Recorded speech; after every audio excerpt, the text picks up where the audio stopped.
రాజన్న రే రాజన్న ఏం చేస్తున్నారు? అరే రాజన్న ఏం చేస్తున్నారు? లేకన్నా పంట ఎండిపోతుందిరా, ఏం చెప్పమంటావురా? ఏ బుల్లయ్య ఏం చేస్తున్నావు?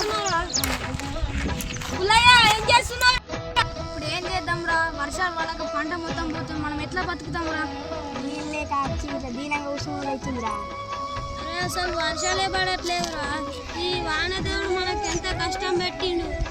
అవునరా. అరే అమ్మా, ఈ వానదేవుడు మనకి ఎందుకు ఇంత కష్టం పెట్టిండు మనకు అసలు అర్థమైతలేదు. సినుకమ్మ వాన సినుకమ్మ నేల చిన్న మోయి సోడు బతుకమ్మ మేఘాల దాగుండి పోకమ్మ ఆగ మేఘాల మీదను రావమ్మ మేఘాల దాగుండి పోకమ్మ ఆగ మేఘాల మీదను రావమ్మ కంటి మీద కునుకు లేదమ్మా పల్లె కన్నీరు పెడుతుంది చూడమ్మ కరుణించి ఒకసారి రావమ్మ మా కష్టాలెన్నో తీరునోయమ్మ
పసరే